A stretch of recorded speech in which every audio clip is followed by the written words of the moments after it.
HSC 26 আজকে 101টি common উপযোগী MCQ নিয়ে আমি সাইফ জাওয়াদ সামি তোমাদের সামনে হাজির হয়েছি।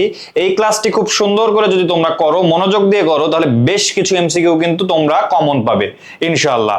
তো আজকে ব্যবসা সংগঠন ও ব্যবস্থাপনা বইয়ের প্রথম পত্র নিয়ে আমি 101টি এমসিকিউ তোমাদের সামনে এনেছি এবং আজকে এমসিকিউ ক্লাস নিব। তো চলো শুরু করি। এইচএসসি 26 তোমরা যদি এই এমসিকিউ ক্লাসগুলা খুব সুন্দর করে করো তাহলে কিন্তু তোমাদের পরীক্ষা খুবই খুবই ভালো হবে ইনশাআল্লাহ। তো আমরা শুরু করি। এমসিকিউ সমস্যা 1 কি আছে? এমসিকিউ সমস্যা 1 একটু দেখি। কোন ধরনের শেয়ার ক্রয়ের পূর্বে ক্রয়ের জন্য অর্থ প্রদান করতে হয় না? কি কোন ধরনের শেয়ার ক্রয়ের জন্য অর্থ প্রদান করতে হয় না? তাহলে কি কোন ধরনের শেয়ার? অগ্রাধিকার শেয়ারের মালিকরা সাধারণ শেয়ার হোল্ডারদের আগে সুযোগ সুবিধা পায়, কিন্তু তাদের কিন্তু অর্থ দিতে হয়। তারপরে কি রাইট শেয়ার? অর্থ দেওয়া লাগে। তারপরে কি সাধারণ শেয়ার? অর্থ তো দেওয়াই লাগে, বিনিয়োগ করা লাগে, শেয়ার কেনা লাগে। শেয়ার কিনতে কিন্তু এদের হচ্ছে টাকা দেওয়া লাগে, অর্থাৎ অর্থ দেওয়া লাগে। তারপর দেখি কি বোনাস শেয়ার? উত্তর হলো বোনাস শেয়ার। কি উত্তর? Bonus share. এটি কিভাবে? তো আমরা এখন বলবো বোনাস শেয়ারটা কি। বোনাস শেয়ার কি তোমরা বলো তো? বোনাস শেয়ার হচ্ছে, আচ্ছা একটু, বোনাস শেয়ার হচ্ছে যে শেয়ার হচ্ছে একজন শেয়ার হোল্ডারকে বোনাস হিসাবে দেওয়া হয় অর্থের বিনিময়ে। অর্থ না দিয়ে সেখানে কি দেওয়া হয়? লভ্যাংশ না দিয়ে সেখানে কি দেওয়া হয়? বোনাস শেয়ার দেওয়া হয়। কি দেওয়া হয়? বোনাস শেয়ার দেওয়া হয়। তো এই বোনাস শেয়ারটা কিন্তু কোনো বোনাস শেয়ার নিতে গেলে কিন্তু কোনো অর্থ দেওয়া লাগে না, উল্টা যে লভ্যাংশ একজন পাবে শেয়ার হোল্ডার, ওই লভ্যাংশের বিপরীতে কিন্তু বোনাস শেয়ার দেয়। তো আমরা এখন দেখবো যে সমস্যা 2 কি আছে একটু দেখি। ইট ভাটায় লাকড়ি মানে কি? লাঠি ব্যবহার কোন পরিবেশের ক্ষতি করে? মানে লাঠি ব্যবহার করলে কি হয়? ধোয়া হয়। আগুন, ইট ভাটায় তো আগুনে লাঠি পোড়ানো হয় না আগুন ধরার জন্য, মানে কি ওই মাটি দিয়ে ইট বানানোর জন্য। তো দেখি, তো মাটি যে ধোঁয়াটা উৎপন্ন হয় লাকড়ি ব্যবহারের কারণে, সেটা কি দূষণ করে? দেখি আমরা, মাটি দূষণ করে? ধোঁয়া তো মাটি দূষণ করে না। তারপরে কি শব্দ দূষণ করে? ধোঁয়ার সাথে তো শব্দের কোনো বিষয় নাই। তাহলে কি বায়ু ও শব্দ? না, শব্দ দূষণ তো হয় না। তাহলে উত্তর কি? উত্তর হচ্ছে বায়ু। উত্তর হচ্ছে বায়ু। সঠিক উত্তর কি? বায়ু। অর্থাৎ বাতাস দূষণ হয়, অনেক অনেক গ্যাস উৎপন্ন হয়। আমরা দেখেছি যে ওই যে বড় বড় যেখানে চিমনি না কি বলে এগুলাকে, তো ওখান থেকে কিন্তু ধোঁয়া নির্গমন হয়, তো সেখান থেকে কিন্তু বায়ু দূষণ হয়। তারপরে দেখি এমসিকিউ সমস্যা 3, বাংলাদেশে প্রচলিত অংশীদারি আইনের ব্যবসা কত সালের আইনের? বাংলাদেশের প্রচলিত অংশীদারি ব্যবসার আইন কত সালের? খুবই ইজি, তোমরা পড়েছো, এটি বোঝানোর কিছু নাই, এটি জেনে রাখতে হবে। কত? 1932 সালের আইন। কত সাল? 1932 সাল। এখানে 1994 সালে কথা বলা হয়েছে। এখানে কোন আইন ফলো করা হয়? কোম্পানি আইন। কোন আইন প্রণয়ন করা হয় 1994 সালে? কোম্পানি আইন। 1932 সালে কি? অংশীদারি আইন। 1932 সালে অংশীদারি আইন কিন্তু ফলো করা হয় 1932 সালের অংশীদারি আইন। তারপরে দেখি, তারপরে কি আছে? সমবায় সংগঠন মুনাফা বন্টনে কত ভাগ অর্থ উন্নয়ন তহবিলে, কোন তহবিলে? উন্নয়ন তহবিলে সংরক্ষণ করা হয়। কত ভাগ অর্থ উন্নয়ন তহবিলে সংরক্ষণ রাখতে হয়? কত ভাগ? 3 ভাগ। উত্তর কত? 3%। উন্নয়ন তহবিলে 3% অর্থ কিন্তু জমা রাখতে হয়। তারপরে আমরা দেখি কি অংশীদারের ভিত্তিতে গঠিত ব্যাংকিং ব্যবসায় সর্বোচ্চ কতজন সদস্য থাকতে পারে? অংশীদারের ভিত্তিতে গঠিত ব্যাংকিং ব্যবসায় সর্বোচ্চ কতজন? 10 জন। কতজন? সর্বোচ্চ 10 জন কিন্তু থাকতে পারে সদস্য সংখ্যা। তারপরে দেখি সাবান তৈরি কোন শিল্পের অন্তর্ভুক্ত? সাবান নিয়ে কিন্তু আমাদের যে ক্লাসটি হয়েছে, ব্যবসায় মৌলিক ধারণা, আমরা যে ক্লাসটি করেছি সেখানে কিন্তু সাবান নিয়ে বিস্তারিত আলোচনা করা হয়েছে। উত্তর হবে হচ্ছে যৌগিক শিল্প। কেন? এখানে বিভিন্ন ধরনের পদার্থকে কিন্তু একত্রিত করা হয়, ক্ষার সহ আরো অন্যান্য পদার্থকে কিন্তু একত্রিত করা হয়, একত্রিত করে কিন্তু সাবান তৈরি করা হয়। এজন্য সাবানকে যৌগিক শিল্প বলে। নিষ্কাশন শিল্প কি? নিষ্কাশন শিল্প হচ্ছে আহরণ করা হয় প্রকৃতি থেকে, পানি বাতাস থেকে আহরণ করা হয়। সংযোজন শিল্প কি? বিভিন্ন ধরনের ম্যাটেরিয়াল সেগুলোকে যুক্ত করা হয়। তারপরে বিশ্লেষণ শিল্পকে বিভিন্ন ধরনের যে পদার্থ আছে বা যে জিনিসপত্রগুলো আছে এখানে কিন্তু বিশ্লেষণ আকারে বিভিন্ন পণ্য উৎপন্ন করা হয় বা বিভিন্ন শৈল্পিক পণ্য উৎপন্ন করা হয়। তারপর দেখি সাম্য কোন ধরনের সংগঠনের মূলনীতি?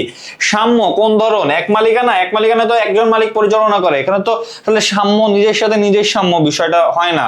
অংশীদারি ব্যবসাতে চুক্তিবদ্ধ যৌথ মূলধনে অনেক মানুষ থাকে, কি সাম্য হচ্ছে সমবায় সমিতি। কেন সমবায় সমিতি? কেন সমবায় সমিতি?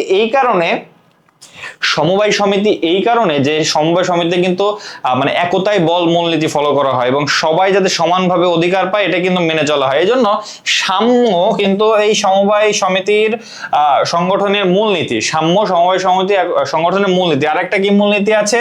একতাই বলও কিন্তু একটি মূলনীতি। ওকে, এমসিকিউ সমস্যা 8 কি আছে? অর্থনৈতিক পরিবেশের উপাদানগুলো কি কি? অর্থনৈতিক পরিবেশের উপাদান ব্যয় ও ভোগ। হ্যাঁ, ব্যয় ও ভোগ মানে আমি কতটুকু ব্যয় করব, কতটুকু ভোগ করব, এটি কিন্তু অর্থনৈতিক পরিবেশের উপাদান। তারপরে কি নিরাপত্তা, তারপরে কি আবগারি শুল্ক ও কর। নিরাপত্তা কিন্তু অর্থনৈতিক পরিবেশের উপাদান নয়, নিরাপত্তা হচ্ছে অর্থনৈতিক পরিবেশের উপাদান নয়। তাহলে উত্তর কি? আবগারি শুল্ক ও কর 1 ও 3। উত্তর হচ্ছে আবগারি শুল্ক ও কর 1 ও 3। অ্যান্সার ইজ 1 ও 3, 1 and 3। ওকে, তারপরে দেখি, তারপরে কি এমসিকিউ সমস্যা 9, সমবায় সমিতি কখন আইনগত ভিত্তি লাভ করে? কখন? এটা তো জানতে হবে। এটা হচ্ছে নিবন্ধনের পর। কখন? নিবন্ধনের পর। দ্য অ্যান্সার ইজ নিবন্ধনের পর আইনগত ভিত্তি লাভ করে। পরিচালক নিয়োগের পর না, উপবিধি প্রণয়নের পর না, কার্যরম্ভের পর না, কার্যরম্ভের আগে অর্থাৎ নিবন্ধনের পর। তারপরে দেখি 1932 সালের অংশীদারি আইনের কোন ধারায় বিলোপ সাধন সম্পর্কে বলা হয়েছে? কোন ধারায়? বিলোপ সাধন কয় ভাগে হয়? এগুলো কিন্তু বিস্তারিত 40 ধারা থেকে শুরু হয়েছে। তো 40 ধারার আগে 39 ধারায় কিন্তু বিলোপ সাধন সম্পর্কিত আইন সম্পর্কে কিন্তু বলা হয়েছে। কত ধারা? 39 ধারা। আমাদের আগের ক্লাস যে করেছে সে কিন্তু খুব ভালোভাবে এই প্রশ্নগুলোর উত্তর কিন্তু সে দিতে পারবে, কারণ এগুলো কিন্তু ক্লাসে যে টেক্সট আছে তার পাশাপাশি আমরা কিন্তু মৌখিকভাবেও বলে দিয়েছি। তারপরে দেখি বার্ডের প্রতিষ্ঠাতা কে? বার্ড কি? বার্ড মানে পাখি? না, বার্ড মানে পাখি না। বার্ডের প্রতিষ্ঠাতা কে? স্যার ফজলে হাসান আবেদ। উনি তো ব্রাকের প্রতিষ্ঠাতা। তারপরে দেখি ডক্টর আক্তার হামিদ খান। উত্তর হচ্ছে ডক্টর আক্তার হামিদ খান।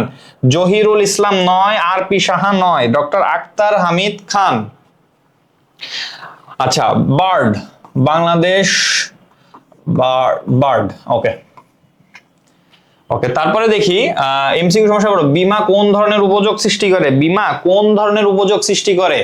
কি ঝুঁকিগত, সময়গত, রূপগত না স্থানগত? স্থানগত কি? স্থানগত হচ্ছে পরিবহন। স্থানগত কি? পরিবহন। রূপগত কি? বিনিময়।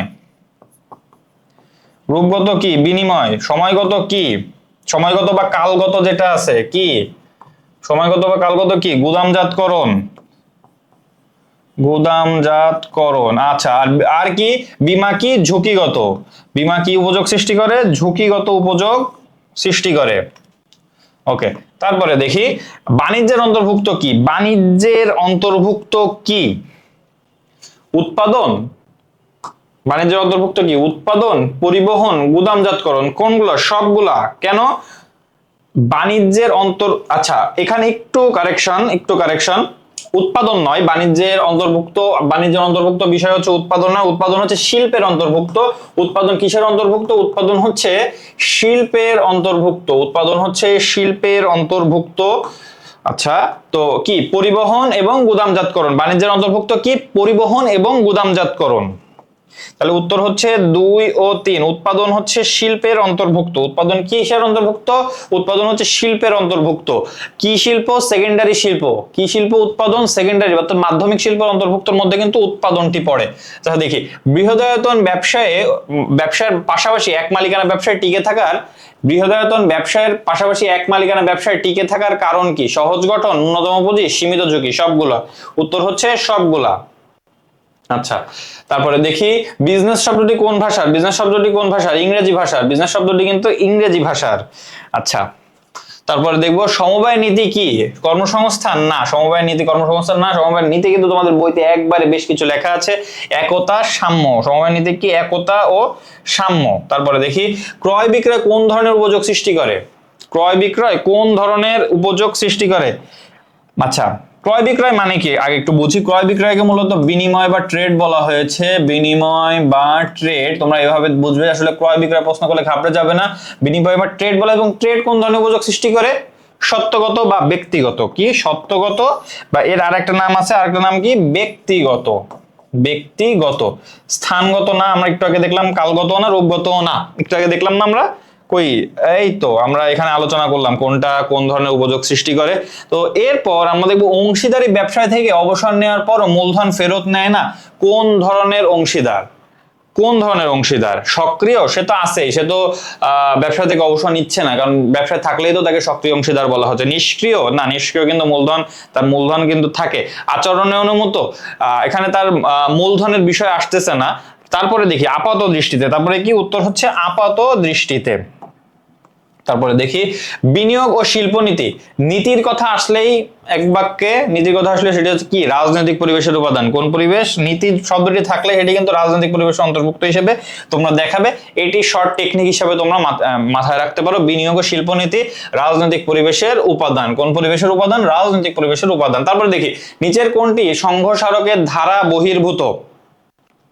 কোনটি সংঘ স্মারকের ধারা বহির্ভূত? সংঘ স্মারক মানে কি?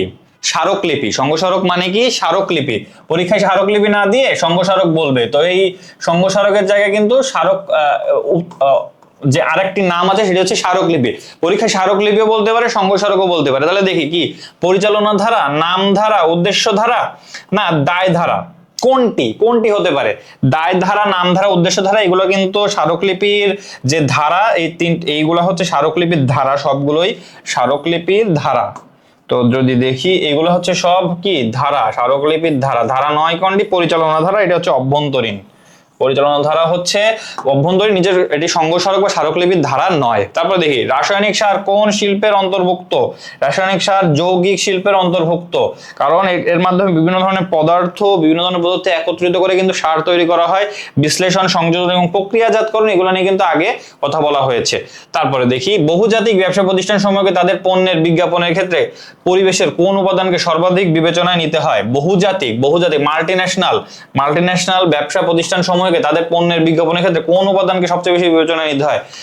সবচেয়ে বেশি কিন্তু আসলে রাজনীতি সব দেশে, বিভিন্ন দেশের পলিসি একরকম হতে পারে, এই উপমহাদেশের পলিসি অনেকটা কাছাকাছি হতে পারে, বা বাইরে ইউরোপীয় ইউনিয়নের পলিসি একরকম হতে পারে, কিন্তু ধর্মীয় যে বিষয়গুলো আছে, ধর্মীয় বিষয় কিন্তু সবচেয়ে মুখ্য। এই ধর্মীয় বিষয় কিন্তু খুবই সেন্সিটিভ, এই জন্য ধর্মীয় বিষয়কে মাথায় রেখে কিন্তু মাল্টিন্যাশনাল অর্থাৎ বহুজাতিক যে কোম্পানিগুলো আছে তাদের কিন্তু তাদের কার্যক্রম পরিচালনা করতে হয়। পণ্যের বিজ্ঞাপন, যেটি বললাম, পণ্যের বিজ্ঞাপনের ক্ষেত্রে পরিবেশের কোন উপাদান সবচেয়ে বেশি প্রভাব ফেলে? এটি হচ্ছে ধর্মীয়। ধর্মীয় কেন? কারণ হচ্ছে বাহিরে ধরো সৌদি আরবে, মানে বাংলাদেশে বা ধরো ভারতে যেভাবে বিজ্ঞাপন দেওয়া হয়, সৌদি আরবে আসলে ওইভাবে বিজ্ঞাপন দেওয়া যায় না, বা আফগানিস্তানের কথা চিন্তা করো, ওইভাবে তো বিজ্ঞাপন দেওয়া যাবে না। তো এখানে কিন্তু ধর্মীয় বিষয়টার কথা কিন্তু চিন্তা করতে হয়। তারপরে দেখি পরিবেশের অর্থনৈতিক উপাদানগুলা কি কি? অর্থনৈতিক উপাদান কি কি? মূলধন বিনিয়োগ, হ্যাঁ মূলধন বিনিয়োগ, শুল্ক ও কর। বিজ্ঞান ও প্রযুক্তি তো প্রযুক্তিগত পরিবেশের উপাদান, প্রযুক্তিগত পরিবেশের উপাদান, প্রযুক্তিগত পরিবেশের উপাদান, পরিবেশের উপাদান। তাহলে উত্তর হচ্ছে কি 1 ও 3। দেখি সৌদি আরব সৌদি আরবে পেট্রোলিয়াম শিল্পের গড়ে ওঠার কি কারণ? সৌদি আরব তো পেট্রোলিয়াম তো তৈরি করা হয় না, এটা তো উত্তোলন করা হয়, তাই না? তেল উত্তোলন করে তো পেট্রোলিয়াম বা যে দ্রব্যগুলো আছে সেগুলো তৈরি করা হয়। তো এই প্রাকৃতিক কারণ, মানে মাটির নিচ থেকে উঠতেছে, তার মানে কি প্রাকৃতিক কারণের মাধ্যমে কিন্তু এই শিল্প গড়ে উঠেছে। অর্থনৈতিক না, গড়ে ওঠার কারণ তো অর্থনৈতিক হতেই পারে না। তারপরে কি রাজনৈতিক, সামাজিক না, কি প্রাকৃতিক, কারণ আমরা এটা সৌদি কিন্তু প্রকৃতি থেকে এটি সংগ্রহ করে। তারপরে দেখি কোম্পানি আইনের কত ধারায় যৌথ মূলধনী কোম্পানির সংজ্ঞা দেওয়া হয়েছে? আমাদের ক্লাসগুলো যারা করবে এই বিষয়গুলো কিন্তু আমরা লেখার পাশাপাশি আমরা কিন্তু মৌখিকভাবে বলে থাকি। সেই প্রশ্নগুলো এগুলো কিন্তু বিভিন্ন বোর্ডে এসেছে এবং বারবার কিন্তু এই প্রশ্নগুলো রিপিট হয়। উত্তর হচ্ছে 2-1 ঘ। উত্তর কি 2-1 ঘ। তবে দেখি শেয়ার ক্রয়ের প্রস্তাব বহন করে কি? শেয়ার ক্রয়ের প্রস্তাব বহন করে কি? স্মারকলিপি। স্মারকলিপিতে তো বিভিন্ন ধারা, মানে বিভিন্ন ধারা কথা বলা হয়েছে। আসলে শেয়ার ক্রয়ের প্রস্তাব স্মারকলিপির মাধ্যমে দেওয়া হয় না, এই নিবন্ধনের সময় কাজে লাগে। অভ্যন্তরীণ মানে কোম্পানির প্রধান দলিল কি? কোম্পানির প্রধান দলিল হচ্ছে স্মারকলিপি। প্রধান দলিল হচ্ছে স্মারকলিপি। প্রধান দলিল স্মারকলিপি। নিবন্ধন পত্র তো রেজিস্ট্রেশন পেপার, এটা মানে এটার মাধ্যমে কিন্তু আহ্বান করা হয় না। কার্যারম্ভের অনুমতিপত্র তো কাজ শুরু করার জন্য দেওয়া হয়। তাহলে কি বিবরণ পত্রের মাধ্যমে কিন্তু শেয়ার ক্রয়ের প্রস্তাব বহন করা হয়। তারপরে দেখি প্রাইভেট লিমিটেড কোম্পানির পরিচালক সংখ্যা সর্বনিম্ন কতজন? প্রাইভেট লিমিটেড কোম্পানির পরিচালক সংখ্যা সর্বনিম্ন কতজন হতে পারে? প্রাইভেট লিমিটেড কোম্পানির ক্ষেত্রে উত্তর হচ্ছে 2 জন। তারপর দেখি ন্যূনতম কতটি প্রাথমিক সমবায় সমিতি মিলে একটি কেন্দ্রীয় সমবায় সমিতি গঠন করা হয়? এগুলো কিন্তু আসলে বোঝানোর থেকে তোমার জানতে হবে, বেশি বেশি পড়তে হবে। তো এটি হচ্ছে ন্যূনতম কতটি? 10টি। ন্যূনতম কতটি? 10টি। বাংলাদেশের সমবায় সমিতি সমূহ কত সালের আইন দ্বারা পরিচালিত হচ্ছে? কত সালের আইন? 2001 সালের আইন। কত সালের আইন? 2001 সালের আইন দ্বারা কিন্তু প্রচলিত হচ্ছে। ব্যবসায়ের সামাজিক দায়িত্ব পালনের উদ্দেশ্য কি? ক্রয় বিক্রয় বৃদ্ধি, মুনাফা সর্বাধিকরণ, প্রতিযোগিতা টিকে থাকা, সম্পর্ক উন্নয়ন। উত্তর এখানে আমরা নিব হচ্ছে প্রতিযোগিতায় টিকে থাকা। কারণ কি? কারণ হচ্ছে এই যে সামাজিক দায়িত্ব পালন করলে কি হয়? সামাজিক দায়িত্ব পালন করলে কিন্তু সুনাম বৃদ্ধি পায়। সামাজিক দায়িত্ব পালন করলে কি হয়? সুনাম বৃদ্ধি পায়। এই সুনাম কিন্তু প্রতিযোগিতায় টিকে রাখে। সুনাম কিন্তু প্রতিযোগিতায় টিকে রাখে। সুনাম বৃদ্ধি পায়, দীর্ঘমেয়াদী ভাবে কিন্তু টিকে রাখে। সামাজিক দায়িত্ব কেউ পালন করে তাহলে দীর্ঘমেয়াদী ভাবে কিন্তু তার প্রতিষ্ঠান টিকে থাকে এবং এই যে প্রতিযোগিতায় কিন্তু দীর্ঘমেয়াদী ভাবে সে কিন্তু টিকে থাকে। হ্যাঁ, বিক্রয় বৃদ্ধি পায়, মুনাফা বাড়ে, সম্পর্ক উন্নয়ন হয়, সবগুলোই ঠিক আছে, সবগুলোই ঠিক আছে, কিন্তু সবচেয়ে কারেক্ট হচ্ছে প্রতিযোগিতায় টিকে থাকা। তারপরে দেখি ক্রয় বিক্রয় সংক্রান্ত কার্যকে কি বলা হয়? ব্যবসায় না ট্রেড, বাণিজ্য, শিল্প, কি বলা হয়? ট্রেড বলা হয়। ক্রয় বিক্রয় সম্পর্কিত কাজকে ট্রেড বলা হয়, যেটি আমরা শুরুতে দেখলাম। তারপরে দেখবো ব্যবসার প্রত্যক্ষ পরিবেশের বাহ্যিক উপাদান কোনটি? মানে ব্যবসায় যে প্রত্যক্ষ পরিবেশ আছে, ভিতর এবং বাহ্যিক তো অবশ্যই উপাদান আছে। তো সেগুলো কি কি? আমরা যে সামষ্টিক বা ব্যষ্টিক বা এই যে এই বিষয়গুলো আমরা পড়েছি, তো ওইগুলা কিন্তু এখানে আছে। তারপরে দেখি কি মালিক তো ব্যবসার ভিতরে, শ্রমিক কর্মী ব্যবসার ভিতরে, মূলধন তো ব্যবসায় লাগে। কি? প্রতিযোগী হচ্ছে বাইরের। প্রতিযোগী কি? প্রতিযোগী হচ্ছে বাইরের। তারপরে দেখি পাবলিক লিমিটেড কোম্পানিতে ন্যূনতম পরিচালক সংখ্যা থাকে কতজন? পাবলিক লিমিটেড কোম্পানিতে ন্যূনতম পরিচালক সংখ্যা থাকে কতজন? 3 জন। প্রাইভেট লিমিটেডে 2 জন, পাবলিক লিমিটেডে কতজন? 3 জন। তারপরে দেখি সমবায় সংগঠনের মুনাফা বন্টনের প্রথম শতকরা কত ভাগ অর্থ সংরক্ষিত তহবিলে জমা রাখতে হয়? প্রথম কত ভাগ অর্থ সংরক্ষিত তহবিলে জমা রাখতে হয়? কত ভাগ? 15%। কত ভাগ? 15%। তারপরে দেখি কত ভাগ অর্থ সংরক্ষিত তহবিলে জমা রাখতে হয়? আমরা তো দেখি শুরুতেই আমরা এটা নিয়ে আলোচনা করেছি। আচ্ছা, আমরা কিন্তু উন্নয়ন তহবিলের কথা যখন বলেছি, উন্নয়ন তহবিল কিন্তু 3%। ঠিক আছে, উন্নয়ন তহবিল 3%। হ্যাঁ, উন্নয়ন তহবিল 3% আমরা অ্যান্সার করেছি। আর সংরক্ষিত তহবিল কত পার্সেন্ট আমরা যদি দেখি, সংরক্ষিত তহবিল হচ্ছে 15%। এই 15%টা কিন্তু খুব মাথায় রাখতে হবে। এটা যদি আমরা বলি সংগঠনের মুনাফা বন্টনের প্রথম শতকরা কত ভাগ অর্থ সংরক্ষিত তহবিলে জমা রাখতে হয়? কত? 15%। এখন এখানে হয়তো দেখে বোঝা যাচ্ছে যে আমরা আসলে 15, 3, 18 ভাগ অর্থ কিন্তু জমা রাখতে হয়, কিন্তু সমস্যা হচ্ছে কি এখানে দেখা গেল 20% না দিয়ে দিল হচ্ছে 3%। ঠিক আছে, এখানে 20% না দিয়ে দিল 3%। তখন তো আমাদের মধ্যে একটা কনফিউশন তৈরি হবে। কনফিউশন তৈরি হওয়াটা খুবই স্বাভাবিক, কিন্তু উত্তর তো 3% না, উত্তর 15%। 3% উত্তর কি? 3% উত্তরটা কি? উন্নয়ন তহবিল। একটু মানে উন্নয়ন তহবিল। আমি জাস্ট এটা মাথায়, এটা স্মরণে রাখার জন্য তোমাদেরকে একটা টেকনিক বলি। টেকনিকটা হচ্ছে তুমি মাথায় রাখবা সমবায় সমিতিতে উন্নয়নের জন্য 3% আর সংরক্ষিত যে তহবিল আছে এর জন্য কত পার্সেন্ট? 15% রাখতে হবে। এখন উন্নয়ন তুমি এটা মনে রাখো, তুমি জাস্ট মনে রাখো, এটা অন্য কোনো ভাবে অন্য কোথাও কানেক্ট করো না, এটা জাস্ট মনে রাখো যে 3% হচ্ছে উন্নয়ন তহবিল। উন্নয়ন তহবিলের পরিমাণটা সংরক্ষিত তহবিলের পরিমাণের থেকে কম। সংরক্ষিত তহবিল বড় না, সংরক্ষিত তহবিল। তো সংরক্ষিত তহবিল হচ্ছে কত পার্সেন্ট? সংরক্ষিত তহবিল হচ্ছে উত্তর হচ্ছে 15%। আর উন্নয়ন তহবিল কত পার্সেন্ট? 3%। তারপর দেখি কোম্পানি সংগঠনের সুবিধা হলো কি? কোম্পানি সংগঠনের সুবিধা কি? স্বৈরতান্ত্রিক নেতৃত্ব, তাই না? না, স্বৈরতান্ত্রিক নেতৃত্ব না। কোম্পানি সংগঠনে কিন্তু ভোটাধিকার, কোম্পানি সংগঠনে কিন্তু শেয়ার হোল্ডাররা ভোটাধিকার প্রয়োগ করে, পরিচালকরা গণতান্ত্রিক ভাবে সিদ্ধান্ত নেয়। তাহলে যেহেতু আমার এখানে অপশন আমি দেখতেছি যে এখানে উত্তর হচ্ছে 2 আর 3, তাহলে উত্তর 2 আর 3। এখন আমি কিন্তু পড়ি নাই আসলে 2 আর 3 কি আছে, তোমরা কিন্তু পড়বে। এখন আমরা পড়ি একটু কি আছে। সুদক্ষ পরিচালনা, হ্যাঁ, কোম্পানি সংগঠনের একটা বৈশিষ্ট্য সুদক্ষ পরিচালনা। পরিচালক পর্ষদ থাকে এবং এই পরিচালক পর্ষদ কিন্তু পরিচালনায় সুন্দরভাবে পরিচালনা করেন, যেটি থাকে সীমাবদ্ধ দায়। পাবলিক লিমিটেড কোম্পানির ক্ষেত্রে এটি অবশ্যই সীমাবদ্ধ দায়।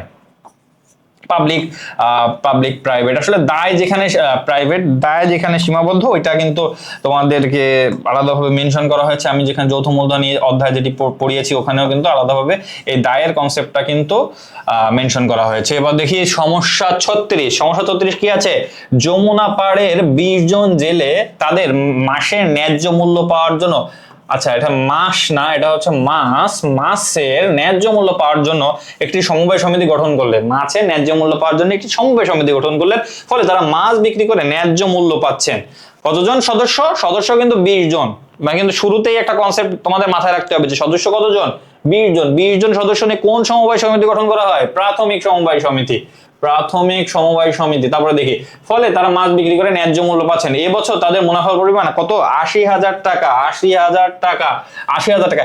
এই টাকা তারা নিজেদের মধ্যে বন্টন করতে চায়। এই টাকা তারা কি করতে চায়? নিজেদের মধ্যে বন্টন করতে চায়। কিভাবে বন্টন করতে চায় এটা তো আমরা পরে দেখবো 37 নাম্বার কোশ্চেনে। প্রথমত এটা কোন ধরনের সমবায় সমিতি? এটা হচ্ছে প্রাথমিক সমবায় সমিতি। কারণ কি? কারণ হচ্ছে কি, ওই যে 20 জন সদস্য নিয়ে তাদের কার্যক্রম, একটা সমবায় সমিতি তারা এই যে সমবায় সমিতি তারা গঠন করছেন, এই জন্য এটা হচ্ছে প্রাথমিক সমবায় সমিতি। তাহলে এখন আমরা দেখি উদ্দীপকে বর্ণিত সমিতির প্রতিজন সদস্য কত টাকা করে মুনাফা পাবেন। মোট সদস্য কতজন? 20 জন। মোট মুনাফা হয়েছে কত? 80,000 টাকা। মোট সদস্য 20, মুনাফা হয়েছে হচ্ছে 80,000 টাকা। এখন একজন সদস্য কত টাকা মুনাফা পাবেন? একজন সদস্য কত টাকা মুনাফা পাবেন? সমবায় সমিতিতে কিন্তু 18% তহবিল কিন্তু বাধ্যতামূলকভাবে সংরক্ষণ করতে হয়। একটা হচ্ছে সংরক্ষিত তহবিল হিসাবে, একটা হচ্ছে উন্নয়ন তহবিল হিসাবে। তাহলে আমরা দেখি 80,000 টাকার 18% প্রথমে করতে হবে। 80,000 টাকার 18% করলে কিন্তু বের হবে যে মোট কত টাকা মুনাফা বন্টিত হবে। হ্যাঁ, তাহলে বন্টিত মুনাফা কত হবে এটি কিন্তু আগে বের করতে হবে। তো আমরা প্রথমে 80,000 টাকার 18% করি, কত হয় দেখি। 80,000 18/100, তাহলে এ হলো হচ্ছে 4 8 6 হচ্ছে 14, অর্থাৎ 14,400। কত হয়েছে? 14,400 টাকা কিন্তু সংরক্ষণ করতে হবে। তাহলে 80,000 টাকা থেকে 14,400 টাকা যদি আমরা বাদ দিই, 80,000 টাকা থেকে 14,400 টাকা যদি আমরা বাদ দিই, তাহলে কত থাকে? 6 5 আর হচ্ছে 6। আচ্ছা, 80,000 থেকে 14,400 বাদ দিলে হচ্ছে 65,600। কত? 65,600। এটা হচ্ছে বন্টিত মুনাফা, অর্থাৎ এই মুনাফাটা এটা কিন্তু বন্টন করা যাবে। তাহলে আমরা দেখি, তাহলে এটাকে কিন্তু 20 দিয়ে ভাগ করতে হবে, অর্থাৎ 20 জন সদস্য কিন্তু এখানে আছে। তাহলে কত হয় দেখি, 65 60। তাহলে আমরা দেখি এখন কত হয় মুনাফা, কত হয় আমরা দেখি। 6 560, 2 তাহলে 4 160, তাহলে হচ্ছে 8 দুগুণী 16, তাহলে থাকে হচ্ছে 0 0। তাহলে উত্তর আমরা দেখলাম 3280 টাকা। কত? উত্তর হচ্ছে 3280 টাকা। তাহলে এই 3280 টাকা কিন্তু আমরা পেলাম হচ্ছে উত্তর। কিভাবে?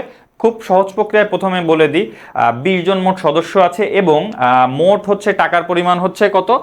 মোট মুনাফার পরিমাণ হচ্ছে 80,000 টাকা। তো 80,000 টাকা বন্টন করতে হবে। এখন মোট বন্টন করার আগে দেখতে হবে, যেহেতু একটি সমবায় সমিতি, এখানে কিন্তু তহবিলের ব্যাপার আছে যেগুলো সংরক্ষণ করতে হয় বাধ্যতামূলকভাবে। এক হচ্ছে সংরক্ষিত তহবিল হিসাবে, আর এক হচ্ছে উন্নয়ন তহবিল হিসাবে। তো মোট থাকে হচ্ছে 18% কিন্তু সংরক্ষণ করতে হবে। তাহলে প্রথমে 80,000 টাকা থেকে 18% কিন্তু রেখে দিতে হবে, অর্থাৎ বাদ দিতে হবে। তাহলে 80,000 টাকার 18% হচ্ছে 14,400 টাকা। হ্যাঁ, 14,400 টাকা হচ্ছে 18%। এটি তাহলে বাদ দিতে হবে 80,000 থেকে। 80,000 থেকে এই 18% অর্থাৎ 14,400 টাকা বাদ দিলে থাকে হচ্ছে 65,600। কত? 65,600। এই 65,600কে 20 জনের মধ্যে বন্টন করতে হবে। তাহলে পরিমাণ থাকে হচ্ছে 3280 টাকা। কত থাকে? 3280 টাকা। তারপরে দেখি এমসিকিউ সমস্যা 38 কি? বাংলাদেশে কত সালের পরিবেশ সংরক্ষণ আইন চালু আছে? বাংলাদেশে কত সালের পরিবেশ সংরক্ষণ আইন চালু আছে? উত্তর হচ্ছে 1995 সাল। উত্তর কত সাল? 1995 সাল। উত্তর হচ্ছে 1995 সালে সংরক্ষিত আইন, পরিবেশ সংরক্ষণ আইন কিন্তু চালু আছে। তারপরে দেখি একটি দেশের অর্থনৈতিক পরিবেশের উপাদান কি কি? দক্ষ জনশক্তি, উৎপাদন বন্টন, শুল্ক ও কর। কি অর্থনৈতিক পরিবেশের উপাদান? হ্যাঁ, উত্তর হচ্ছে 3টি। এটি উত্তর হচ্ছে 3টি। একটি দেশের অর্থনৈতিক পরিবেশের উপাদান হলো 3টি: দক্ষ জনশক্তি, উৎপাদন ও বন্টন এবং শুল্ক ও কর। তারপর দেখি কোন ব্যবসায় শুরু পরিচালনা করতে যে দলিলগুলো প্রয়োজন হয়, মানে কোনো ব্যবসা শুরু করতে বা পরিচালনা করার শুরু করতে, আমরা পরিচালনার শব্দটা অতিরিক্ত এসেছে, এটি বাদ দিলে কোনো ব্যবসা শুরু করতে কোন দলিলগুলোর প্রয়োজন হয়? আয়কর সনদ, হ্যাঁ প্রয়োজন হয়, বর্তমানে ভ্যাট লাইসেন্স, ট্রেড লাইসেন্স সবগুলো প্রয়োজন হয়। উত্তর হচ্ছে 1, 2 ও 3। তারপরে দেখি উদ্দীপকটি পড়ে 41 ও 42 নং প্রশ্নের উত্তর দাও। উদ্দীপক কি আছে? 5 বন্ধু মিলিত হয়ে একটি ব্যবসায় শুরু করলো। তারা কয়জন? 5 বন্ধু মিলিত হয়ে একটি ব্যবসায় শুরু করলো। এই 5 বন্ধু, আচ্ছা, তারা অধিকতর সাফল্যের জন্য মিস্টার সুশানের সুনাম ব্যবহার করে তাকে অংশীদার হিসেবে গ্রহণ করলো। তাহলে দেখি, প্রথমে আমরা এটুকু দেখলাম, এটুকু দেখে প্রশ্ন হচ্ছে উদ্দীপকের মিস্টার সুশান কোন ধরনের অংশীদার? উত্তর হচ্ছে নামমাত্র অংশীদার। এখানে নামমাত্র অংশীদার হচ্ছে তার সুনাম ব্যবহার করে এখানে ব্যবসা করা যায়। সুনাম ব্যবহার করে, তিনি কিন্তু মূলধন বিনিয়োগ করেন না, বাট এখানে কিন্তু সুনাম ব্যবহার করে কিন্তু ব্যবসা করতে পারবেন। তারপর দেখি, অল্প দিনের মধ্যে তাদের ব্যবসায়টি প্রসার ঘটে। কি অল্প দিনের মধ্যে তাদের ব্যবসায়টি প্রসার ঘটে, তাই তাদের ঋণের প্রয়োজনীয়তা দেখা দেয়। কোন ব্যাংক থেকে ঋণ, কিন্তু তাদের ব্যাংকগুলা থেকে ঋণ নিতে গিয়ে কিন্তু জটিলতা তৈরি হয়। আচ্ছা, মানে আমরা লাস্টের টুকু পড়লাম। এবার প্রশ্ন দেখি, উদ্দীপকের প্রতিষ্ঠানে যেভাবে সমস্যার সমাধান করতে পারে। উত্তর, সমস্যা কি? সমস্যা হচ্ছে ঋণ। ঋণের থেকে জটিলতা তৈরি হয়েছে, সমস্যা। আচ্ছা, সমস্যার সমাধান কিভাবে হতে পারে? আত্মীয় স্বজনদের নিকট হতে ঋণ নিয়ে সমস্যার সমাধান হতে পারে। আত্মীয় স্বজনদের নিকট থেকে ঋণ নিয়ে, হ্যাঁ হতে পারে। ব্যক্তিগতভাবে ব্যাংক থেকে ঋণ নিয়ে, তারা তো 5 জন বন্ধু মিলে একটি করছেন, হচ্ছে শেয়ার বিক্রি করে। শেয়ার বিক্রি করে 5 জন বন্ধু যেটা করছেন, শেয়ার বিক্রি কোনো কথা কিন্তু এখানে আসে না। উল্টা তারা সাফল্যের জন্য জনাব সুশানের সুনাম ব্যবহার করে অংশীদার হিসাবে গ্রহণ করলো। মানে কি, এটা হচ্ছে অংশীদারি ব্যবসায়, মানে অংশীদারি ব্যবসায় কিন্তু শেয়ারের কোনো বিষয় নাই। উত্তর হচ্ছে 1 ও 2, খুবই ইজি। অংশীদারি ব্যবসায় কিন্তু শেয়ার বিক্রয় করা যায় না। তারপর দেখি, বাংলাদেশ কোম্পানি আইন পাশ হয় কত সালে? খুবই সহজ, 1994 সালে। কত সালে? 1994 সালে। এখন এখানে আমরা দেখছি এমসিকিউ সমস্যা 44-এ ডব্লিউটিও এর প্রধান কার্যালয় কোথায় অবস্থিত? ডব্লিউটিও এর প্রধান কার্যালয় কোথায় অবস্থিত? ডব্লিউটিও এর প্রধান কার্যালয় হচ্ছে জেনেভায় অবস্থিত। কোথায়? জেনেভায় অবস্থিত। তারপরে দেখি, তারপরে হচ্ছে বাণিজ্য কোন ধরনের বাধা দূর করে? এটি আমরা আগেও দেখেছি। বাণিজ্য কোন ধরনের বাধা দূর করে? বিনিয়োগ। আমরা দেখবো যে এটি হচ্ছে বিনিময়গত বাধা দূর করে। বাণিজ্যের মাধ্যমে বিনিময়গত। বাণিজ্য যদি এখানে নাও হয়, তাহলে ওই যে ক্রয় বিক্রয় বা ট্রেড যেটা আছে, ট্রেডের মাধ্যমে কিন্তু বিনিময়গত বাধা দূর হয়। একটু কনফিউজিং প্রশ্ন এই কারণে যে এখানে হচ্ছে বাণিজ্যের মধ্যে তো আসলে এই সমস্যাগুলো আসে, যেগুলো হচ্ছে বাণিজ্য সহায়ক, ব্যবসায় সহায়ক যে কার্যাবলী আছে। বাট বাণিজ্যের কথা বলা হচ্ছে, আমরা সহজভাবে নিলে, এই প্রশ্নটা যদি আসে সহজভাবে নিলে, এটা বিনিময়গত বাধা দূর করে। মানে একজনের কাছ থেকে নিয়ে আরেকজনের কাছে কিন্তু এটি পৌঁছে দেয়, উৎপাদকের কাছে নিয়ে ভোক্তার কাছে পৌঁছে দেওয়া পর্যন্ত যে শর্তটা চেঞ্জ হয়, এই জন্য এখানে আমরা বিনিময়গত বাধা কিন্তু দূর হয়। ভোক্তা সমবায় সমিতির উদ্দেশ্য কি? ভোক্তা সমবায় সমিতির উদ্দেশ্য কি? আচ্ছা, ন্যায্য মূল্যে পণ্য সরবরাহ, অবশ্যই। মধ্যস্থ ব্যবসায়ীদের উচ্ছেদ, সরকারি পৃষ্ঠপোষকতা লাভ, না অবশ্যই সরকারি পৃষ্ঠপোষকতা লাভ নয়। উত্তর হচ্ছে 1 ও 2। তারপরে দেখি, ভোক্তা সমবায় সমিতিতে, ভোক্তা সমবায় সমিতিতে লভ্যাংশ কোন অনুপাতে বণ্টিত হয়? উত্তর হচ্ছে ক্রয়। কোন অনুপাতে? উত্তর হচ্ছে ক্রয় অনুপাতে বণ্টিত হয়। নিষ্ক্রিয় অংশীদার ব্যবসায় কিভাবে ভূমিকা রাখে? নিষ্ক্রিয় অংশীদার ব্যবসায় কিভাবে ভূমিকা রাখে? নিষ্ক্রিয় অংশীদার ব্যবসায় কিভাবে ভূমিকা রাখে? পরামর্শ সহায়তা। দেখে তো নিষ্ক্রিয়, কিভাবে পরামর্শ সহায়তা দিবে না। পরিচালনা করে না, সে নিষ্ক্রিয়। দক্ষতা অভিজ্ঞতা বিনিময় করে না, সে দক্ষতা অভিজ্ঞতা বিনিময় করবে না, কারণ সে তো নিষ্ক্রিয়। মানে এগুলো তো হচ্ছে না। তারপরে কি উত্তর হচ্ছে মূলধন বিনিয়োগ করে। হ্যাঁ, নিষ্ক্রিয় অংশীদার তার মূলধন বিনিয়োগ করা থাকে। স্মারকলিপির তৃতীয় ধারা কোনটি? স্মারকলিপির তৃতীয় ধারা কি? অবস্থান ধারা। কি ধারা? অবস্থান ধারা। স্মারকলিপির তৃতীয় ধারা কি? অবস্থান ধারা। সুবিধার বিনিময়ে কোন ধরনের অংশীদার তার সুনামের অনুমতি দেয়? এটি মানে আরেকবার এসেছে, উত্তর হচ্ছে নামমাত্র। উত্তর কি? নামমাত্র। নিচের কোন ব্যবসায় পৃথক কোনো শর্ত নেই? নিচের কোন ব্যবসায়ের পৃথক কোনো শর্ত নেই? উত্তর হচ্ছে এক মালিকানা। সহজ, এক মালিকানা ব্যবসায় কিন্তু সে একাই তার কার্যক্রম পরিচালনা করেন এবং মালিকের নামেই কিন্তু ব্যবসাটি পরিচালনা করা হয়। এখানে হোল্ডিং, সাবসিডিয়ারি, সমবায় সমিতি এগুলো কিন্তু আলাদা, এখানে কিন্তু পৃথক শর্তা আছে। তারপরে দেখি ট্রেড, আচ্ছা তারপরেও যদি দেখি হোল্ডিং বা সাবসিডিয়ারি কিন্তু এগুলো হচ্ছে যৌথ মূলধনী কোম্পানি। কি? যৌথ মূলধনী কোম্পানি। তারপরে দেখি ট্রেড বা পণ্য বিনিময়ের মধ্যে পড়ে কোনটি? পরিবহন ও গুদামজাতকরণ। দেখি পাইকারি ব্যবসায় পরিবহন, না, এগুলো তো ব্যবসায় সহায়ক কার্যাবলী। খুচরা ব্যবসায় পণ্য উৎপাদন, না, শিল্পের অন্তর্ভুক্ত। পাইকারি ব্যবসা ও রপ্তানি ব্যবসা, উত্তর কি পাইকারি ব্যবসা এবং রপ্তানি ব্যবসা। কেন? কারণ এখানে কিন্তু এখানে হচ্ছে ট্রেড বা পণ্য বিনিময়ের মাধ্যমে কিন্তু সত্তা চেঞ্জ হয়। পাইকারি ব্যবসার মাধ্যমে সত্তা চেঞ্জ হয়, রপ্তানির মাধ্যমে কিন্তু একজনের সত্তা আর একজনের কাছে চেঞ্জ হয়। তারপরে দেখি পাবলিক লিমিটেড কোম্পানিকে কার্যারম্ভের অনুমতিপত্র সংগ্রহের জন্য নিচের কোন মূলধন সংগ্রহ করতে হয়? কোন মূলধন? ন্যূনতম মূলধন কিন্তু সংগ্রহ করতে হয়, মানে একটা নির্দিষ্ট পরিমাণ মূলধন সংগ্রহ না করলে কিন্তু পাবলিক লিমিটেড কোম্পানি কন্টিনিউ করতে পারবে না।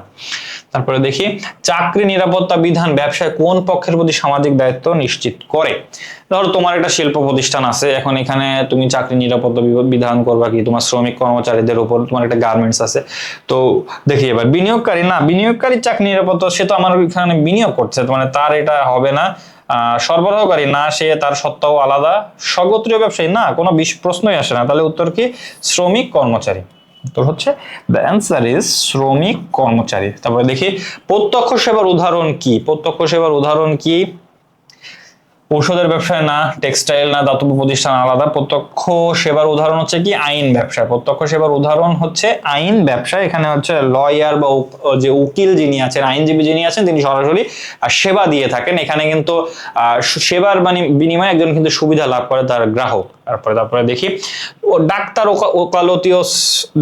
ওকালতীয় সেলুনের জন্য উপযুক্ত হলো কি? আমি যেটা মাত্রই বললাম, এটি কি প্রশ্ন এসেছে প্রত্যক্ষ সেবার উদাহরণ কি, তার মানে এটা হচ্ছে অবশ্যই আচ্ছা, ডাক্তার ওকালতি ও সেলুনের জন্য উপযুক্ত ক্ষেত্র কি? এটা হচ্ছে কি সমবায়? না, কারণ তারা তো সবাই প্রত্যক্ষ সেবা দিয়ে থাকেন, যেটি বলছিলাম। সমবায় না, অংশীদারি না, যৌথ মূলধনী না, তার প্রত্যক্ষ সেবা কারা দিয়ে থাকেন? এক মালিকানা ব্যবসায়ীরা দিয়ে, মানে এক মালিকানা ব্যবসায়ী হয়ে থাকেন যারা প্রত্যক্ষ সুবিধা দিয়ে থাকেন। অর্থাৎ এই ওকালতি ডাক্তারি যারা করেন তারা কিন্তু এক মালিকানা ব্যবসায় পরিচালনা করেন দেশের আইনে। অংশীদারি ব্যবসার গঠনতন্ত্র হলো কি? সহজ গঠন প্রণালী না, পারস্পরিক বিশ্বাস না, এগুলা গঠনতন্ত্র না, এটা ফলো করতে হয় না। স্মারকলিপি তো এটা তো যৌথ মূলধনী কোম্পানির, এগুলো তো কোম্পানির জন্য। আচ্ছা দেখি তারপরে কি? চুক্তিপত্র।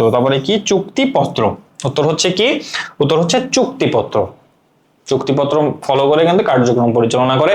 অংশীদারি ব্যবসায়ের মূল দলিল কোনটি?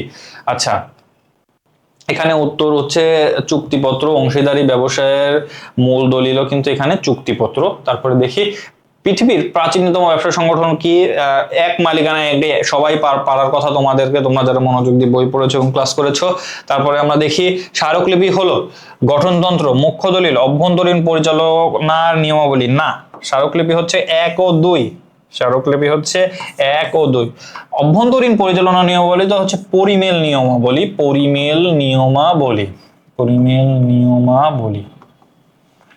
আচ্ছা, পরিমেল নিয়মাবলী। এরপরে দেখি ব্যবসায় কর্তৃক সামাজিক দায়িত্ব পালনের ফলে প্রধানত কি বৃদ্ধি পায়? আগে কিন্তু বলেছি যে প্রতিযোগিতায় টিকে থাকার যখন আলোচনা করলাম তখন কিন্তু সুনামের কথাটা বলেছি, তো এখানে সেম সুনাম। ব্যবসায় কর্তৃক সামাজিক দায়িত্ব পালনের ক্ষেত্রে কিন্তু সর্বপ্রথম সুনাম বৃদ্ধি পায়, মানে সুনামের কারণেই কিন্তু পরবর্তীতে অন্যান্য কম্পোনেন্টস গুলা তারা ভালো করে আর কি, অন্যান্য ডিভিশন গুলা ভালো করে, ব্যবসায় যেমন বিক্রয় ভালো করে, সামর্থ্য, মুনাফা সবকিছু বৃদ্ধি পায়, কিন্তু আগে কিন্তু সুনাম বৃদ্ধি পায়। তারপরে আমরা দেখি ব্যবসায় সামাজিক দায়িত্ব পালনের উদ্দেশ্য হলো, আচ্ছা এটা ওই যে আগেও একবার এসেছে, তো এটা রিপিট হয়েছে একবার। তো যাই হোক, প্রতিযোগিতা টিকে থাকা। কোম্পানি সংগঠন হলো আইন সৃষ্ট, চিরন্তর অস্তিত্ব সম্পন্ন, বিশ্বাস নির্ভর। উত্তর হচ্ছে 1 ও 2। বিশ্বাস না, কারণ হচ্ছে এখানে তো নিবন্ধন করা হয় এবং আইনগতভাবে আগানো হয়। বিশ্বাসের প্রশ্ন না, এখানে আসলে প্রথম উত্তর হচ্ছে কি আইন সৃষ্ট এবং চিরন্তন অস্তিত্ব সম্পন্ন। তারপরে দেখি 64 নম্বর এমসিকিউ, অংশীদারি চুক্তি হতে পারে কি? মৌখিক, লিখিত, নিবন্ধিত। তিনটি হতে পারে, মৌখিক, লিখিত, নিবন্ধিত, তিনটি হতে পারে। উত্তর হচ্ছে 1, 2 ও 3। তারপর দেখি পৃথিবীর আধুনিক সংগঠন কোনটি? আধুনিক সংগঠন হচ্ছে যৌথ মূলধনী, কারণ হচ্ছে যৌথ মূলধনী কিন্তু কোম্পানি আইন, লেটেস্ট কোম্পানি আইন দ্বারা মানে একদম টাইট প্যাকড হয়ে কিন্তু এই প্রতিষ্ঠানটি পরিচালিত হয়, সংগঠনটি পরিচালিত হয়। এই জন্য হচ্ছে আধুনিক ব্যবসা সংগঠন হচ্ছে যৌথ মূলধনী। সমবায়, অংশীদারি, এক মালিকানা বা যৌথ মূলধনী শুরু হয়েছে অনেক আগে, বাট কমপ্লেক্সলি মানে একদম সার্বিকভাবে কিন্তু এই যৌথ মূলধনী ব্যবসায় কিন্তু আধুনিক সংগঠন হিসেবে ফাংশন করছে। তারপর দেখি কাঁচা ফলমূল পাকানো হয় কোন রাসায়নিক পদার্থ দ্বারা? জ্ঞানমূলক। উত্তর হচ্ছে কি? কার্বাইড। ফরমালিন সম্পর্কে আমরা পরিচিত আছি, ফরমালিন হচ্ছে ওই জিনিসটাকে টাটকা রাখার জন্য করা হয়, বাট টাটকা রাখার জন্য করা হয়, বাট এগুলো কিন্তু ক্ষতিকর, এগুলা ক্ষতিকর, এগুলো হচ্ছে ক্ষতিকর, কার্বাইডও ক্ষতিকর, ফরমালিন ক্ষতিকর, যেগুলো আছে সবগুলোই ক্ষতিকর স্বাস্থ্যের জন্য। নিজের কোনটি উদ্দেশ্যের ভিত্তিতে সমবায় সমিতি? আমার একটা সমবায় সমিতি গঠন করলাম, আমার নির্দিষ্ট কিছু উদ্দেশ্য আছে, তো এই উদ্দেশ্য বাস্তবায়নের জন্যই কিন্তু আমি সমবায় সমিতিটি গঠন করেছি। তো উদ্দেশ্য কি? উদ্দেশ্য কি উৎপাদক সমবায় সমিতি না। তারপরে যদি আমরা দেখি অসীম দায়িত্ব, এর প্রশ্নের মধ্যে আসে না। প্রাথমিক না, প্রাথমিক তো নির্দিষ্ট উদ্দেশ্য ছাড়া সার্বিকভাবে তো প্রাথমিক সমবায় সমিতি খোলা যায়। নির্দিষ্ট উদ্দেশ্যের ভিত্তিতে সমবায় সমিতি হলো গৃহ নির্মাণ সমবায় সমিতি। গৃহ নির্মাণ সমবায় সমিতি কত সালে বার্ড প্রতিষ্ঠিত হয়? 1959 সালে। কে প্রতিষ্ঠা করেন? ডক্টর আখতার হামিদ খান প্রতিষ্ঠা করেন। তারপরে কি একটি অংশীদারি ব্যবসা অংশীদারি হতে পারে কি? সাবালক, অবশ্যই সাবালক হতে হবে অংশীদারি ব্যবসা অংশীদার হতে গেলে। সুস্থ মস্তিষ্ক সম্পন্ন অবশ্যই হতে হবে, বাট মানে শিক্ষিত হওয়া লাগবে, বিষয়টি ম্যান্ডেটরি না কোথাও, তাই উত্তর হচ্ছে 1 ও 2। তারপরে দেখি 1 লক্ষ টাকার শেয়ার মূলধন সম্পন্ন সমবায় একজন সদস্য সর্বোচ্চ কত টাকার শেয়ার কিনতে পারবে? সর্বোচ্চ কত টাকার শেয়ার সে কিনতে পারবে? কত? 1 লক্ষ টাকার শেয়ার মূলধন সম্পন্ন সমবায়ে কত টাকার? 1 লক্ষ হচ্ছে কত? একজন সর্বোচ্চ কিন্তু 20%, কত পার্সেন্ট? সর্বোচ্চ 20% শেয়ার কিন্তু তিনি খরিদ করতে পারেন। তো আমরা যদি 20% দেখি, 20% যদি হয় তাহলে হচ্ছে 1 লক্ষ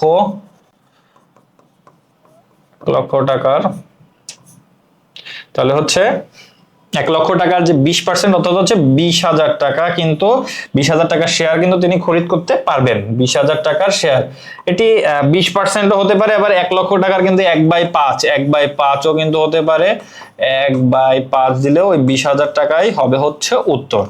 দেখি 71, আত্মকর্মসংস্থানে উদ্বুদ্ধ করে কোন প্রতিষ্ঠান? আত্মকর্মসংস্থানে সমবায় তো আসলে পারস্পরিক স্বার্থের জন্য করে, রাষ্ট্রীয় না, অংশীদারিও না। উত্তর হচ্ছে প্রধানত এক মালিকানা, কারণ বেকারত্ব লাঘবে এক মালিকানা ব্যবসা কিন্তু চরমভাবে কাজ করে। তারপরে দেখি বিজ্ঞাপন ব্যবসায় কোন ধরনের প্রতিবন্ধকতা দূর করে? বিজ্ঞাপনের মাধ্যমে আসলে তুমি কি জানো? পণ্যটা সম্পর্কে জানো না, তুমি পণ্য তথ্য সম্পর্কে জানো না, এটাই তো জানো। তাহলে এটা কি? এটা হচ্ছে তথ্যগত। অ্যান্সার হচ্ছে তথ্যগত প্রতিবন্ধকতা দূর করে। রূপগত প্রতিবন্ধকতা তো অন্যভাবে দূর হয়, শিল্পের মাধ্যমে কিন্তু রূপগত যে প্রতিবন্ধকতা আছে সেটি দূর হয়। কালগত কি? কালগত হচ্ছে গুদামজাতকরণের মাধ্যমে দূর হয়। স্থানগত কি? পরিবহনের মাধ্যমে দূর হয়। তারপরে দেখি নিচের কোনটি সরকারি বেসরকারি অংশীদারিত্ব ভিত্তিক ব্যবসা? হিরো হোন্ডা এটি একটি আলাদা প্রতিষ্ঠান, এটি সরকারি না, এটি বাইরের প্রতিষ্ঠান, বিদেশি। জাপান বাংলাদেশ এটিও বিদেশি প্রতিষ্ঠান, এবং বাংলাদেশের মানে এটি আসলে সরকারের সাথে কোনো কার্যক্রম পরিচালনা করে না। বেঙ্গল ফিশারিজ না। উত্তর হচ্ছে মোংলা অর্থনৈতিক অঞ্চল, এখানে কিন্তু সাধারণ জনগণ, তারপরে হচ্ছে সরকার, সব পাবলিক প্রাইভেট সরকারি বেসরকারি অংশীদারিত্বের ভিত্তিতে কিন্তু এটি পরিচালিত হয়। তারপরে দেখি একটি সমবায় সমিতিতে পরিচালকের সর্বোচ্চ সংখ্যা কত? 12। এটি কিন্তু ওই যে আমরা দেখেছিলাম 6, 9 এবং 12 3 দ্বারা বিভাজ্য হতে হবে, এবং সর্বনিম্ন 6, সর্বোচ্চ কিন্তু 12। তবে দেখি বাসায় পত্রিকা, মানে বাসায় পত্রিকা সরবরাহ করা কোন শিল্পের অন্তর্ভুক্ত? পত্রিকার মাধ্যমে কি হয়? সেবা শিল্প, এটি অবশ্যই সেবা পরিবেশন শিল্পের অন্তর্ভুক্ত, উৎপাদন সংযোজন নির্মাণ নয়। তবে দেখি অসীম ঝুঁকির ব্যবসায় কোনটি? আচ্ছা, অসীম ঝুঁকির ব্যবসায়ী কোনটি? কোম্পানি না, কোম্পানি কিন্তু যেগুলো পরিচালিত হয়, কোম্পানি একটা শাখা আছে অসীম ঝুঁকি যেখানে আছে, বাট এটা কিন্তু পুরোপুরি না। একমাত্র এক মালিকানা যে প্রতিষ্ঠানগুলো আছে তারা কিন্তু নিজে যে টাকা বিনিয়োগ করে তার অতিরিক্ত কিন্তু দায় বহন করতে হয়, এই জন্য ঝুঁকি কিন্তু অসীম। তারপরে আমরা দেখলাম রাষ্ট্রীয় সমবায় না। তারপরে দেখি ব্যাংকিং অংশীদারের সর্বোচ্চ সদস্য সংখ্যা কতজন? ব্যাংকিং অংশীদারের ক্ষেত্রে সর্বোচ্চ সদস্য সংখ্যা 10 জন। তারপরে দেখি যৌথ মূলধনী ব্যবসার মূল দলিল কোনটি? যৌথ মূলধনী ব্যবসার মূল দলিল কোনটি? স্মারকলিপি আগেই বলা হয়েছে।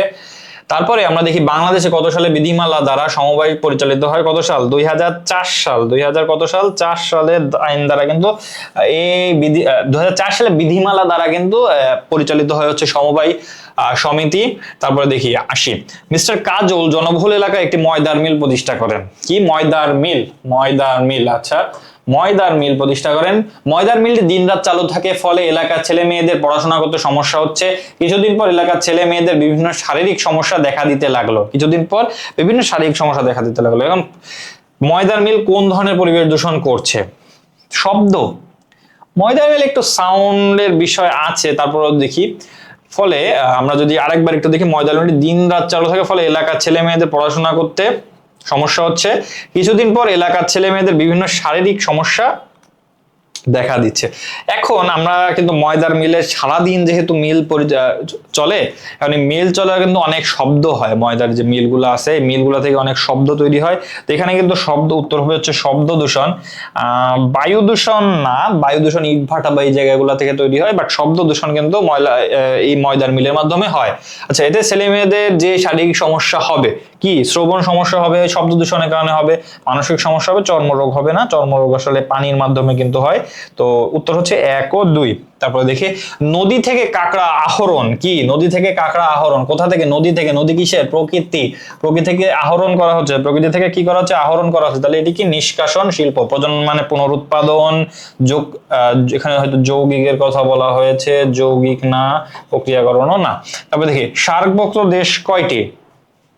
সার্কভুক্ত দেশ কিন্তু 8টি। তোমরা জেনে রাখবা, সার্কভুক্ত দেশ, সাউথ এশিয়ান যে অ্যাসোসিয়েশন আছে, এর দেশ কিন্তু 8টি। উদ্যোগ নেন শহীদ প্রেসিডেন্ট জিয়াউর রহমান প্রতিষ্ঠার সময়। সার্কভুক্ত দেশ, প্রেসিডেন্ট জিয়া কিন্তু এর উদ্যোগ নেন। প্রেসিডেন্ট জিয়া কিন্তু এর উদ্যোগ নেন। আচ্ছা, দেখি নিচের কোন জেলা থেকে 1959 সালে বর্তমান বার্ড তার কার্যক্রম শুরু করে? কোন জেলা? কুমিল্লা জেলা। কোন জেলা? কুমিল্লা জেলা থেকে তার কার্যক্রম শুরু করে। বাণিজ্যের আওতাভুক্ত হলো পাইকারি ব্যবসায়, খুচরা ব্যবসায়, গুদামজাতকরণ। 3টি। পাইকারি ব্যবসায়, খুচরা ব্যবসায়, গুদামজাতকরণ সবগুলোই হচ্ছে বাণিজ্যের আওতাভুক্ত। গুদামজাতকরণ হচ্ছে ব্যবসায় সহায়ক কার্যাবলীর অন্তর্ভুক্ত এবং বাণিজ্যের অন্তর্ভুক্ত। তারপর দেখি, এসএমই এর অন্তর্ভুক্ত কি? এসএমই এর পূর্ণরূপ কি? সিঙ্গেল এন্ড মিডিয়াম এন্টারপ্রাইজ না, সেমি মিডিয়াম এন্টারপ্রাইজ না, সোশ্যাল মডার্ন এন্টারপ্রাইজ না। উত্তর হচ্ছে small and medium enterprise. Small and medium enterprise. আচ্ছা, তবে দেখি, পাবলিক লিমিটেড কোম্পানি নিবন্ধনের কোম্পানিকে নিবন্ধকের নিকট থেকে কোন পত্রটি সংগ্রহ করতে হয়? পাবলিক লিমিটেডের ক্ষেত্রে কিন্তু অবশ্যই কার্যারম্ভের অনুমতিপত্র সংগ্রহ করতে হয় এবং বিবরণ পত্র দিয়ে কিন্তু শেয়ার কেনার আহ্বান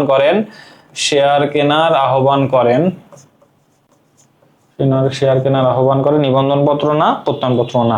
মেট্রো রেল কোন শিল্পের অন্তর্ভুক্ত? সেবা শিল্পের অন্তর্ভুক্ত মেট্রো রেল কিন্তু সেবা শিল্পের অন্তর্ভুক্ত। তারপরে দেখি, নৈতিক চরিত্র গঠনে নিজের কোন প্রতিষ্ঠানটি ভূমিকা বেশি? পারস্পরিক কল্যাণ, সহযোগিতা যেই ব্যবসায় প্রতিষ্ঠানে হয় সেখানে নৈতিক চরিত্র গঠনের কাজও হয়। তাহলে আমরা যদি এক বাক্যে দেখি তাহলে হচ্ছে কি? সমবায় সমিতি। কি? সমবায় সমিতি। তারপরে দেখি, শুধু লিখিত বিজ্ঞপ্তি দ্বারা কোন অংশীদারি ব্যবসায়ের বিলোপ সাধন ঘটে? কি? শুধু লিখিত বিজ্ঞপ্তি দ্বারা কোন অংশীদারি ব্যবসায় বিলোপ সাধন ঘটে? উত্তর হচ্ছে গ, ঐচ্ছিক। কি? ঐচ্ছিক। আচ্ছা, নিচের কোনটি ব্যবসায় সাংস্কৃতিক পরিবেশের উপাদান? কি? সার্বভৌমত্ব না। মূল্যবোধ, হ্যাঁ, উত্তর হচ্ছে মূল্যবোধ। সামরিক নীতি না, এটা রাজনৈতিক পরিবেশের উপাদান। রাজনৈতিক দূরদর্শিতাও না, উত্তর হচ্ছে মূল্যবোধ। পাবলিক লিমিটেড কোম্পানির কোন বিষয়টি সীমিত? দায়, শেয়ার হোল্ডারদের দায়, মুনাফা বন্টন না, যতটুকু হবে সেই অনুপাতে মুনাফা বন্টন হবে। তারপরে মূলধন না, বিনিয়োগের সুযোগও না। তারপর দেখি, 1932 সালে অংশীদারি আইনের কত ধারায় ঐচ্ছিক অংশীদারি ব্যবসায় বলা হয়েছে? কত ধারা? 7 ধারায় বলা হয়েছে। 1932 সালে অংশীদারি আইনের কত ধারায় বিশেষ অংশীদারি ব্যবসায় সম্পর্কে বলা হয়েছে? উত্তর হচ্ছে 8 ধারায় বলা হয়েছে। তার মানে আমরা যদি দেখি, অংশীদারি আইনের কত ধারায় ঐচ্ছিক অংশীদার ব্যবসা সম্পর্কে বলা হয়েছে? 7 ধারা। এবং অংশীদারি আইনের কত ধারায় বিশেষ অংশীদারি ব্যবসা সম্পর্কে বলা হয়েছে? এটা হচ্ছে 8 ধারা। তারপরে দেখি, বাণিজ্যের সহায়ক কার্যাবলী কোনটি? বাণিজ্যিক সহায়ক কার্যাবলী হচ্ছে পরিবহন। আমদানি, রপ্তানি এবং পাইকারি ব্যবসায় নয়, এটা অন্য শাখায়। আচ্ছা, দেখি, বিক্রেতা ও ভোক্তা বিবেচনা রিটেইলিং সার্ভিস কোনটি? দেখি, বিক্রেতা বিজনেস, ভোক্তা হচ্ছে কনজিউমার। তাহলে কি? B2C, business to consumer. কি? Business to consumer. কোন ধরনের শেয়ার হোল্ডার কোম্পানির প্রকৃত মালিক? সাধারণ শেয়ার হোল্ডার। খুবই সহজ, সাধারণ শেয়ার হোল্ডার। স্যার হচ্ছে সাধারণ শেয়ার হোল্ডার। আচ্ছা, পরিমেল নিয়মাবলীর অন্তর্ভুক্ত কি? পরিমেল নিয়মাবলীর অন্তর্ভুক্ত পরিমেল নিয়মাবলী কি? অভ্যন্তরীণ কার্যক্রম পরিচালনা করে। কি? অভ্যন্তরীণ কার্যক্রম, প্রতিষ্ঠানের কোম্পানির অভ্যন্তরীণ কার্যক্রম পরিচালনা করে। কি? উদ্দেশ্য সংক্রান্ত বিষয়াদি, উদ্দেশ্য সংক্রান্ত বিষয়াদি না, এটা তো উদ্দেশ্য তো স্মারকলিপির ধারা। তারপরে কি? মূলধন, কোম্পানির দায় সংক্রান্ত বিষয়াদি, কোম্পানির নিবন্ধন সংক্রান্ত বিষয়াদি, মূলধনও আলাদা। তারপরে কি? তাহলে হচ্ছে কোম্পানির দায়ও কিন্তু পরিমেল স্মারকলিপির অন্তর্ভুক্ত বা আচ্ছা স্মারকলিপির অন্তর্ভুক্ত। তাহলে উত্তর হচ্ছে কি? কোম্পানি নিবন্ধন সংক্রান্ত বিষয়াদি, কোম্পানির নিবন্ধন সংক্রান্ত বিষয়াদি। দেখি টেলিফোন কোন শিল্পের অন্তর্ভুক্ত? টেলিফোন কোন শিল্পের অন্তর্ভুক্ত? টেলিফোন হচ্ছে সেবা। টেলিফোন কি? সেবা পরিবেশক শিল্পের অন্তর্ভুক্ত। তাহলে দেখি অর্থনৈতিক পরিবেশের উপাদান কোনটি? আচ্ছা, অর্থনৈতিক পরিবেশের উপাদান হচ্ছে শুল্ক ও কর। কি? শুল্ক ও কর অর্থনৈতিক পরিবেশের উপাদান। এবং বাকিগুলা দেখি, মুদ্রা, রাজস্ব নীতি হচ্ছে রাজনৈতিক পরিবেশ, পলিটিক্যাল পরিবেশ অন্তর্ভুক্ত। আমদানি রপ্তানি এটাও পলিটিক্যাল। জনসংখ্যা, এটি তো কি? জনসংখ্যা হচ্ছে সামাজিক পরিবেশের অন্তর্ভুক্ত। তো আমরা দেখলাম তাহলে হচ্ছে উত্তর হচ্ছে শুল্ক করে। এবারে 101 নাম্বার যে এমসিকিউটি, 101টি এমসিকিউ এবং সর্বশেষ এমসিকিউ, নাবালককে কোন ধরনের অংশীদার বলা হয়? নাবালককে কোন ধরনের অংশীদার বলা হয়? নামমাত্র না, তিনি তো সুনাম দেয়, নিষ্ক্রিয় না, তিনি তো মূলধন বিনিয়োগ করেন, মূলধন বিনিয়োগ করে পরিচালনায় অংশ নেন না, বিষয়টি এরকম না। আপাত দৃষ্টিতে না, কারণ মূলধন নিয়ে তিনি তো উঠিয়ে নেন না বা রেখে দেন, এরকম বিষয় না। তো হচ্ছে সীমাবদ্ধ অংশীদার, দায় কিন্তু এখানে নাবালকের কিন্তু সীমাবদ্ধ থাকে। তো আজকে শুরু থেকে আমরা অনেকগুলো এমসিকিউ নিয়ে কথা বলেছি এবং বেশ কিছু এমসিকিউ নিয়ে কথা বলেছি, 101টি এমসিকিউ নিয়ে কথা বলেছি এবং এগুলো কিন্তু বিভিন্ন ধরনের বোর্ড পরীক্ষা এসেছে এবং খুবই গুরুত্বপূর্ণ, খুবই গুরুত্বপূর্ণ এমসিকিউ। এই এমসিকিউ গুলো কিন্তু পরীক্ষার জন্য তোমরা পড়বে এবং আরো যে এমসিকিউ যেগুলো আছে প্রিভিয়াসলি এসেছে এবং বই কিন্তু খুব সুন্দরভাবে পড়তে হবে এবং এই এমসিকিউ গুলো থেকে কিন্তু বেশ কিছু এমসিকিউ তোমাদের পরীক্ষায় কিন্তু আসবে ইনশাল্লাহ। তো তোমাদের সকলকে শুভকামনা এবং ধন্যবাদ জানাই আজকের ক্লাসে অংশ নেওয়ার জন্য এবং সামনের ক্লাসগুলোতে তোমাদের সাথে দেখা হবে ইনশাল্লাহ এবং তোমাদের পরীক্ষার জন্য কিন্তু শুভকামনা জানাই। ধন্যবাদ।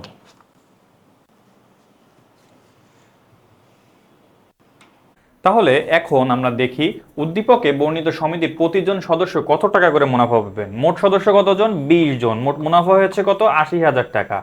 মোট সদস্য 20, মুনাফা হয়েছে হচ্ছে 80,000 টাকা। এখন একজন সদস্য কত টাকা মুনাফা পাবেন? একজন সদস্য কত টাকা মুনাফা পাবেন? সমবায় সমিতিতে কিন্তু 18% তহবিল কিন্তু বাধ্যতামূলকভাবে সংরক্ষণ করতে হয়। একটা হচ্ছে সংরক্ষিত তহবিল হিসাবে, একটা হচ্ছে উন্নয়ন তহবিল হিসাবে। তাহলে আমরা দেখি 80,000 টাকার 18% প্রথমে করতে হবে।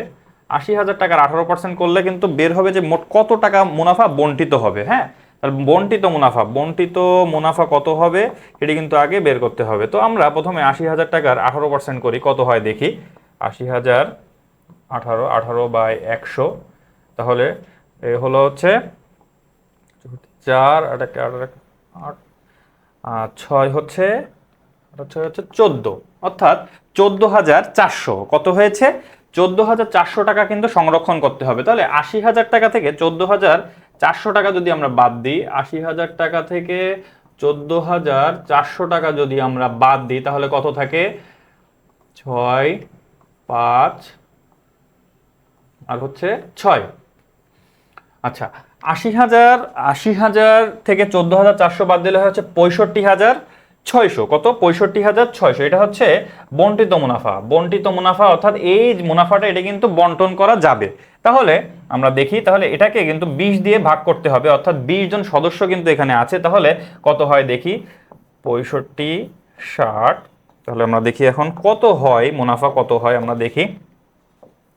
6 560, 2 তাহলে 4 160, তাহলে হচ্ছে 8 দুগুণী 16, তাহলে থাকে হচ্ছে 0 0। তাহলে উত্তর আমরা দেখলাম 3280 টাকা। কত? উত্তর হচ্ছে 3280 টাকা। তাহলে এই 3280 টাকা কিন্তু আমরা পেলাম হচ্ছে উত্তর। কিভাবে? খুব সহজ প্রক্রিয়ায় প্রথমে বলে দিই। 20 জন মোট সদস্য আছে এবং মোট হচ্ছে টাকার পরিমাণ হচ্ছে কত?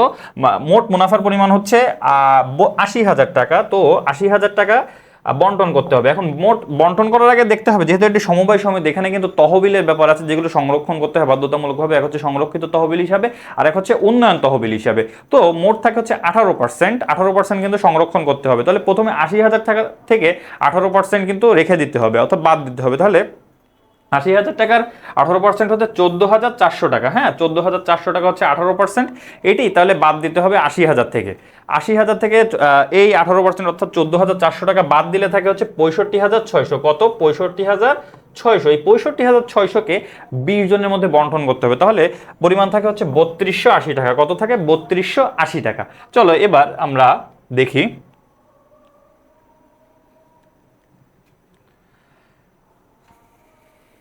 এখন। এখানে আমরা দেখছি এমসিকিউ সমস্যা 44-এ ডব্লিউটিও এর প্রধান কার্যালয় কোথায় অবস্থিত? ডব্লিউটিও এর প্রধান কার্যালয় কোথায় অবস্থিত? ডব্লিউটিও এর প্রধান কার্যালয় হচ্ছে জেনেভায় অবস্থিত। কোথায়? জেনেভায় অবস্থিত। হয়ে গেছে।